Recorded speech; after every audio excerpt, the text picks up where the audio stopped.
அறக்கட்டளையின் சார்பாக அரிமளம் அருகே இரும்பாநாட்டில் பல வகை பல மரக்கன்றுகள் வழங்கும் விழா நடைபெற்றது.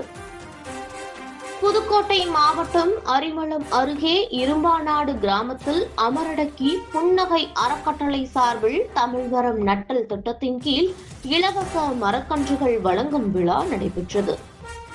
சிங்கப்பூர் தொழிலதிபர் ரவி கங்காசலம் அவர்களின் மகன் ரிஷி ரவியின் பிறந்த நாளை முன்னிட்டு மரக்கன்றுகள் வழங்கப்பட்டன. இதில் பொதுமக்கள் 1000 பேருக்கு பல வகை மரக்கன்றுகள் வழங்கப்பட்டன.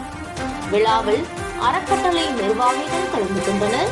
இந்நிகழ்வில் இரும்பாநாடு ஊராட்சி மன்ற தலைவர் திரு முத்து அவர்களின் தலைமையில் புன்னகை அறக்கட்டளை நிறுவனர் ஆசே கலைப்பிரபு அவர்களின் முன்னிலையிலும் குருதிக்கொடை ஒருங்கிணைப்பாளர் திரு க ராமர், மாவட்ட தலைவர் சி சிரஞ்சீவி, தமிழ்மரம் திட்ட தலைவர் மு பெரியசாமி, செயற்குழு உறுப்பினர் சே ராஜ்குமார் மற்றும் சமூக ஆர்வலர் கே ஆர் வேலாயுதம், ஊராட்சி செயலாளர் திரு குமார், பணித்தள பொறுப்பாளர் உள்ளிட்டோர் கலந்து கொண்டு பொதுமக்களுக்கு பல வகை பல மரக்கன்றுகளை வழங்கினர்.